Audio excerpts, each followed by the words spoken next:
Shalom, kita akan segera mengikuti ibadah raya yang kedua. Kiranya ibadah raya yang kedua ini dapat memberkati Bapak, Ibu, Saudara-saudari sekalian. Tapi sebelum itu, mari kita satu dalam doa. Mari kita berdoa. Ya Bapa di dalam surga, terima kasih buat kesempatan hidup yang Kau berikan dalam hidup kami. Kami akan mengikuti ibadah raya yang kedua, kiranya Engkau memberkati ibadah raya yang kedua ini Bapa. Tolong Engkau berkati kami dan kebenaran firman-Mu yang mengubahkan hidup kami. Terima kasih Bapa, kami serahkan ke dalam tangan-Mu ibadah yang kedua ini. Di dalam nama anak-Mu, Tuhan dan Juru Selamat kami yang hidup, Tuhan Yesus Kristus, kami berdoa. Amin.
selalu baru rahmat-Mu bagiku.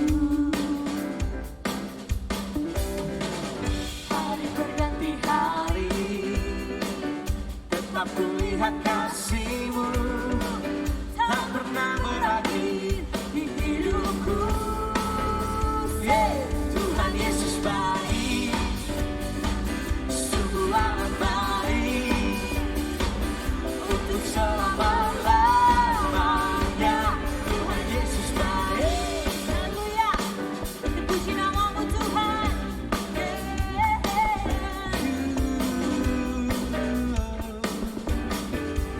Lalu umat Tuhan, sama-sama kita katakan, tiada kesudahan kasih setia-Mu Tuhan, selalu baru rahmat-Mu bagiku. Hari berganti hari, hari berganti hari, tetap kulihat kasih-Mu, tak pernah berakhir di hidupku. Sungguh Kau baik, Tuhan Yesus baik, sungguh amat baik, untuk selama-lamanya. Tuhan Yesus baik, Tuhan Yesus baik, sungguh amat baik, untuk selama-lamanya. Tuhan Yesus baik. Segenap hati kami memuji Engkau Tuhan, segenap jiwa kami meninggikan Engkau Allah yang luar biasa. Terima kasih Tuhan. Kau sungguh baik, teramat baik. Tuhan Yesus baik, sungguh amat baik, haleluya, untuk selama-lamanya. Tuhan Yesus baik, Tuhan Yesus baik, sungguh amat baik, untuk selama-lamanya, untuk selama-lamanya. Tuhan Yesus baik, sungguh amat baik, untuk selama-lamanya. Tuhan Yesus baik, Tuhan Yesus baik, sungguh amat baik, untuk selama-lamanya. Tuhan Yesus baik, dari selama-lamanya sampai selama-lamanya, untuk selama-lamanya. Tuhan Yesus baik. Haleluya, terpujilah nama-Mu Tuhan. Great is our God. Mari siapkan hati kita. Kita mau lebih lagi memuji Tuhan. Come on.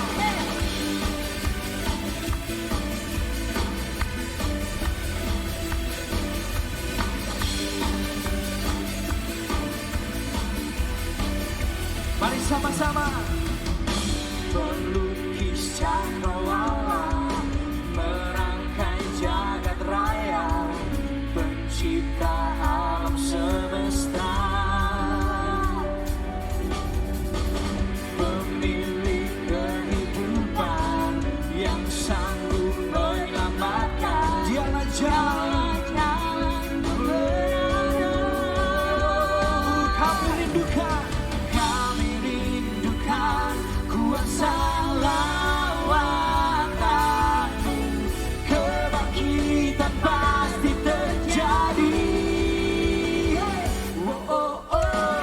Datanglah dan bertanda, kuatan berkuasa, saat hati bersatu menaikkan pujian, belenggu di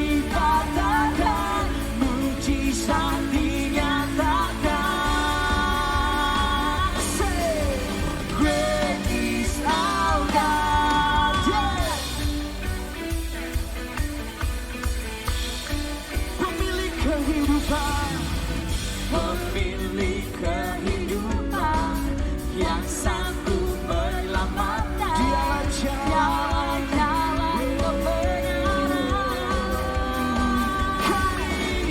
Kami rindukan kuasa lawakan-Mu. Kebangkitan pasti terjadi. Mari sama-sama. Datanglah dan bertata, kuat dan berkuasa, saat hati bersatu, menaikkan pujian, belenggu dipatahkan, mujizat dinyatakan. Great is our God. Yeah.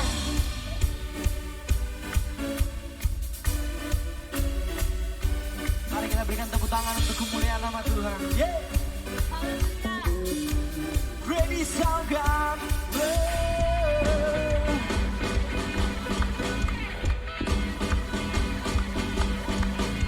Come on.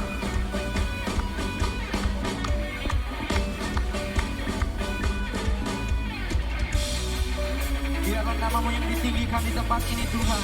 Sebab nama-Mu besar, musik memuji Tuhan. Yeah. Sekali lagi sama-sama. Kami rindukan kuasa lawakan-Mu. Kebangkitan pasti terjadi.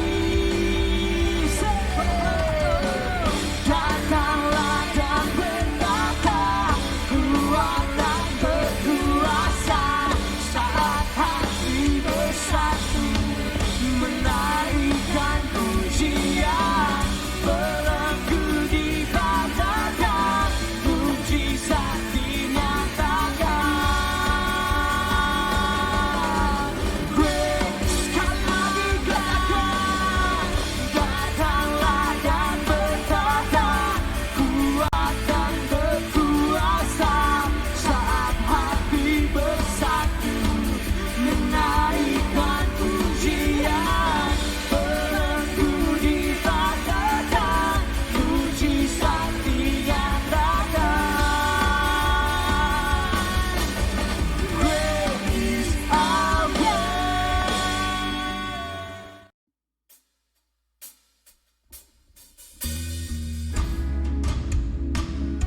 Haleluya Tuhan.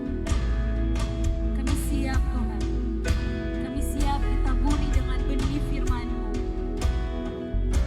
Biarlah tanah hati kami subur. Biarlah suara-Mu yang kami dengar malam hari ini Tuhan. Haleluya.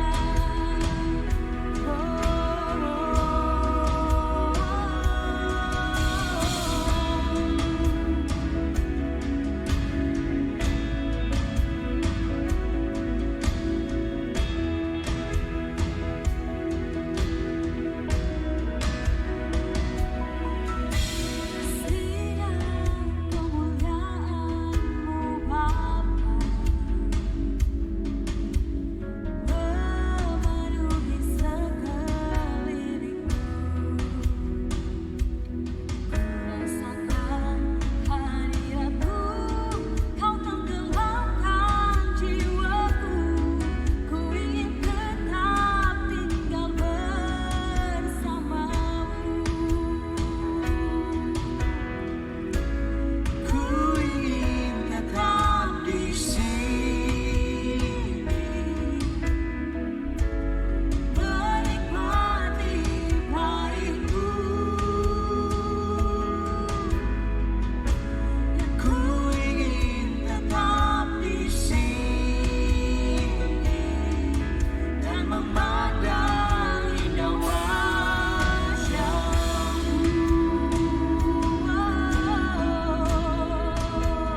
Saudara kami mau tetap Tuhan. Haleluya. Sama-sama katakan pujian ini. Sinar kemuliaan-Mu Bapa, memenuhi Sekeliling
Bapak, Ibu, saudara-saudari yang terkasih dalam Tuhan, beberapa waktu yang lalu kita sudah membahas mengenai persekutuan yang benar, yaitu persekutuan yang diisi oleh orang-orang yang menghabiskan banyak waktu untuk fokus mempelajari firman Tuhan.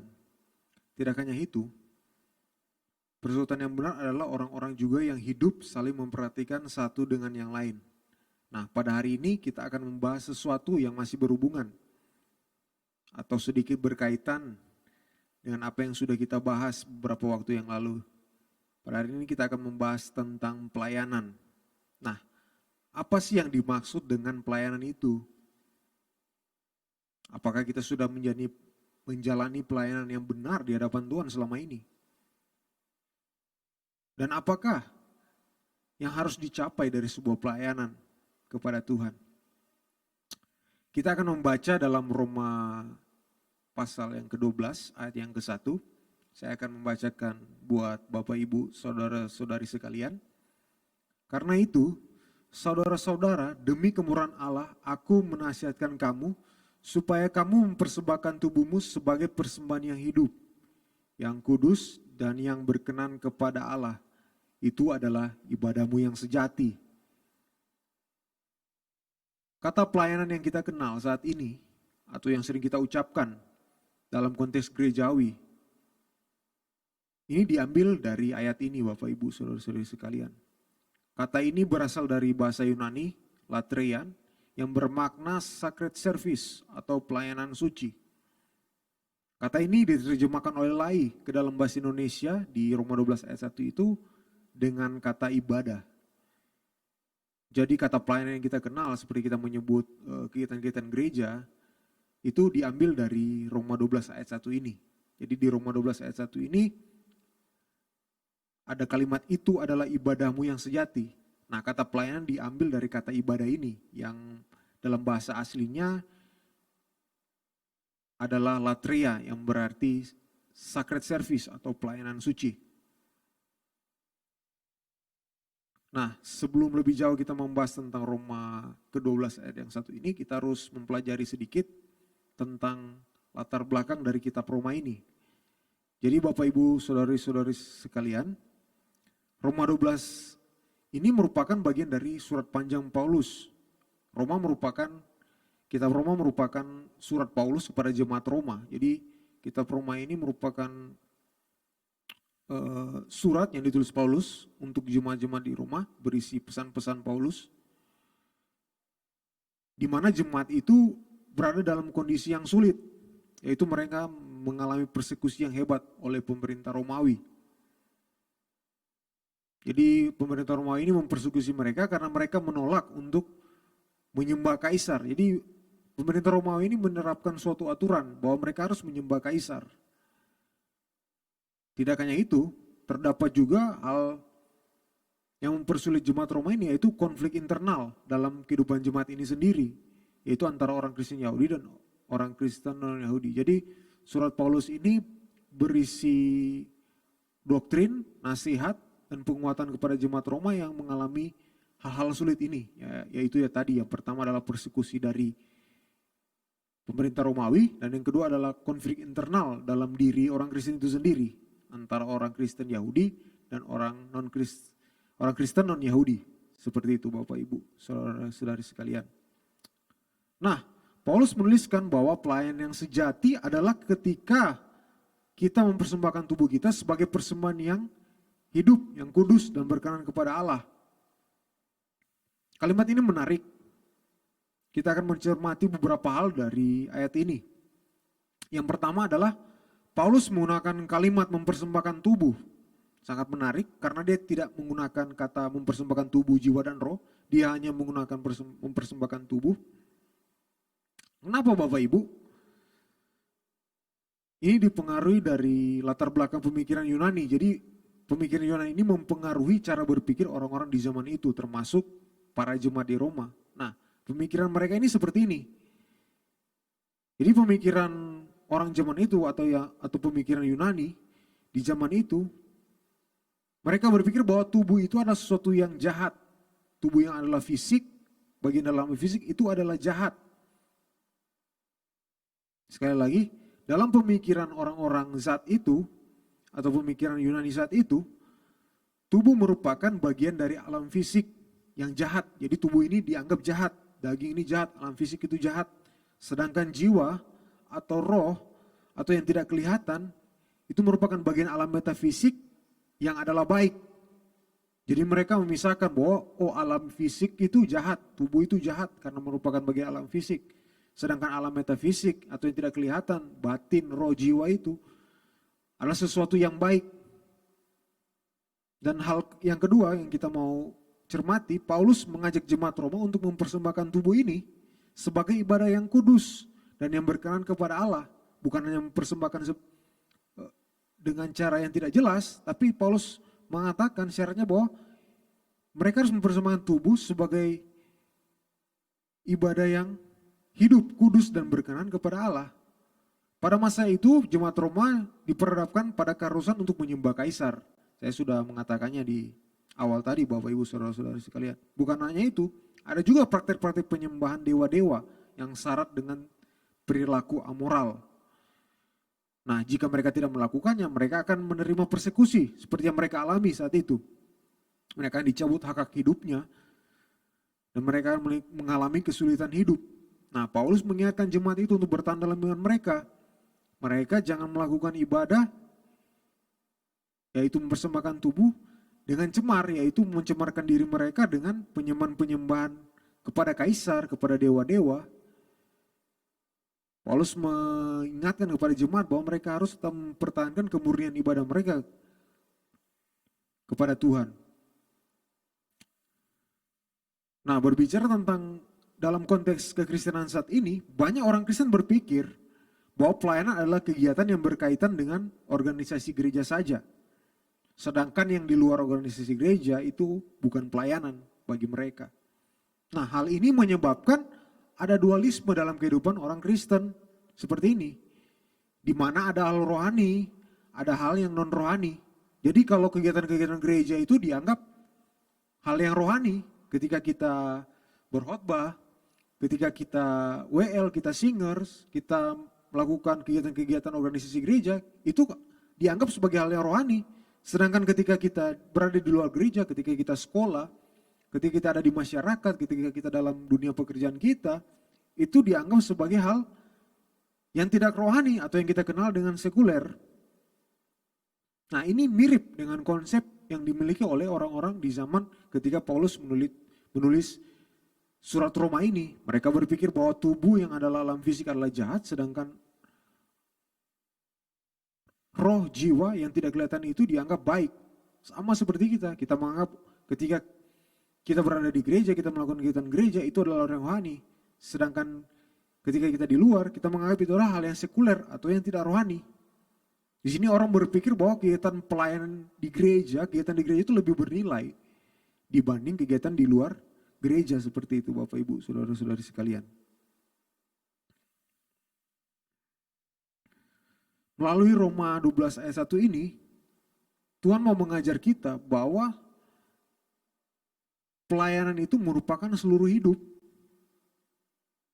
Seluruh hidup yang dipersembahkan kepada Tuhan. Sama seperti Paulus mengingatkan jemaat Roma bahwa mereka harus mempersembahkan tubuh yang dianggap jahat. Demikian, melalui Roma 12 ayat 1 ini, Tuhan mau mengajar kita bahwa kita juga harus mempersembahkan seluruh hidup kita kepada Tuhan.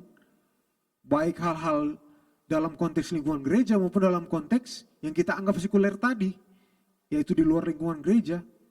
Semua itu merupakan pelayanan kita kepada Tuhan ketika kita mempersembahkan itu kepada Tuhan. Tidak terkecuali apapun yang kita lakukan, baik dalam gereja ketika kita keluar gereja, baik Bapak Ibu yang bekerja, anak-anak yang sekolah, pemuda-pemuda yang kuliah, baik ketika kita hadir di sini, tanggung jawab pelayanan kita, itu merupakan semua pelayanan kepada Tuhan. Jadi tidak ada yang satu bernilai lebih dari yang lain, hanya karena satu dilakukan di gereja dan satu dilakukan di luar gereja seperti itu Bapak Ibu, saudara-saudari sekalian. Menyelenggarakan pelayanan yang benar berarti kita memberikan seluruh hidup kita, apapun yang kita lakukan. Segala tindak tanduk kita, apa yang kita bicarakan, aktivitas hidup kita, dari ketika kita buka mata sampai kita tidur, itu kita persembahkan bagi Tuhan. Itu merupakan pelayanan yang sejati bagi Tuhan. Ini paralel dengan apa yang Paulus mau sampaikan kepada jemaat Roma. Persembahkan tubuhmu. Meskipun orang menganggap bahwa tubuh itu jahat. Tubuh itu tidak baik. Tapi persembahkan tubuh kepada Tuhan sebagai persembahan yang hidup, kudus dan berkenan. Demikian kita. Persembahkan seluruh hidup kita. Apapun yang kita lakukan baik di dalam gereja, di luar gereja, persembahkan bagi Tuhan. Sebagai persembahan yang hidup, kudus dan berkenan. Semua yang seorang Kristen lakukan, Bapak Ibu, harusnya semuanya dipersembahkan bagi Tuhan. Baik ketika ia bekerja, ketika ia sekolah, ia belajar, ia beraktivitas, ia melayani di gereja, itu harus dilakukan untuk menyenangkan hati Tuhan, untuk kemuliaan nama Tuhan. Bukan untuk kemuliaan dirinya sendiri, bukan untuk kepentingan diri sendiri.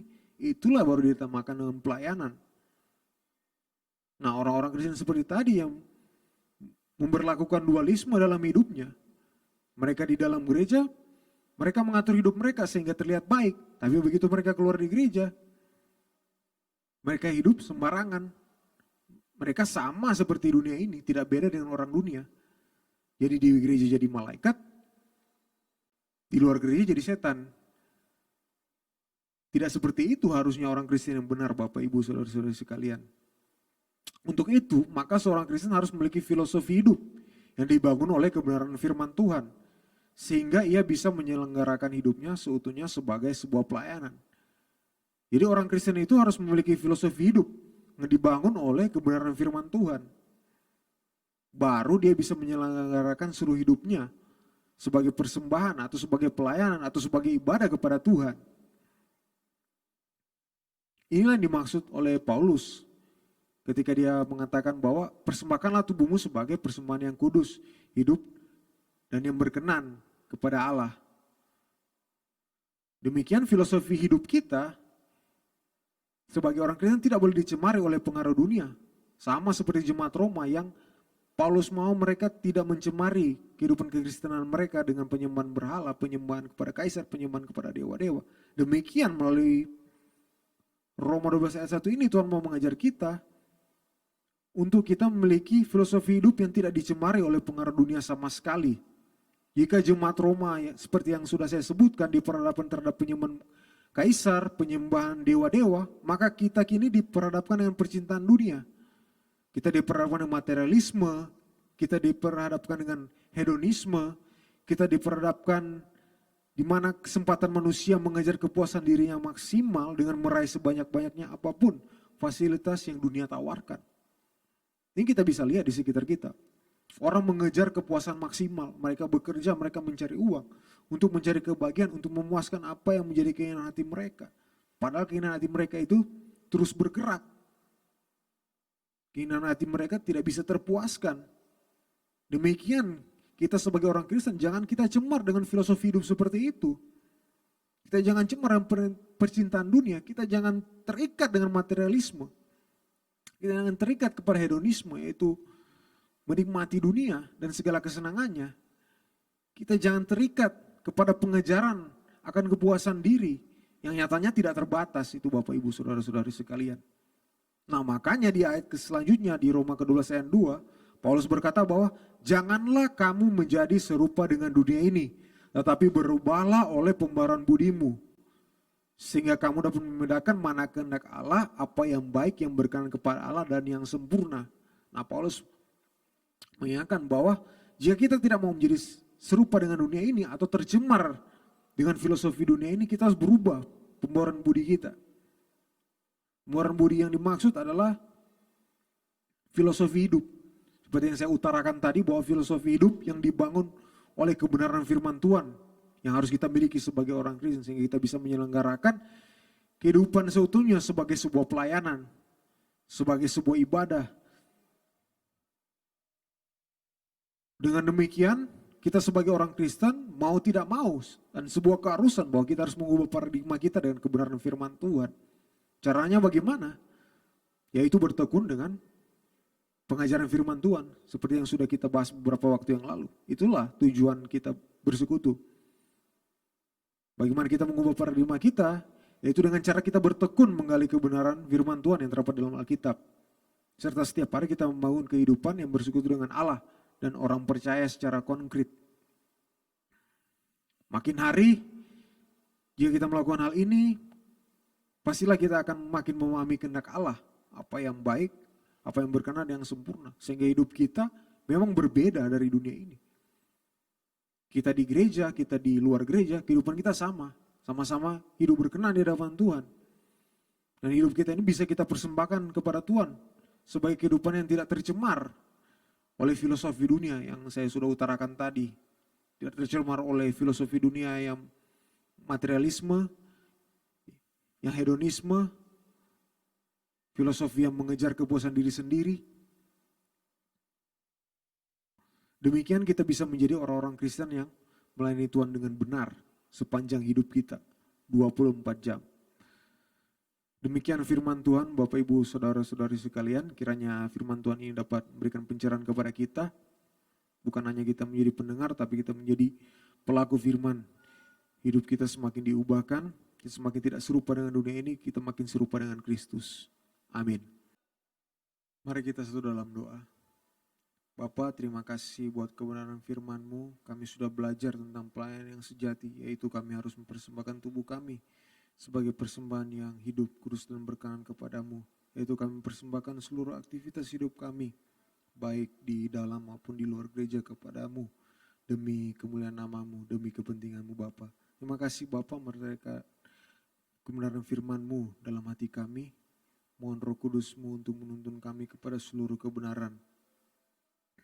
Ya Bapa, biar Engkau berkati jemaat-Mu yang menyaksikan ibadah raya yang kedua ini. Biar berkat dari Bapa, dari Tuhan Yesus, penyertaan Roh Kudus yang menuntun kami kepada seluruh kebenaran menjadi bagian jemaat-Mu.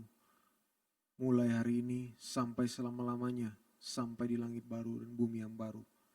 Kami sudah berdoa dan mengucap syukur di dalam nama Tuhan Yesus. Amin. Baik, terima kasih dan shalom. Haleluya. Lagu terakhir, mari sama-sama kita naikkan pujian ini. Yeah.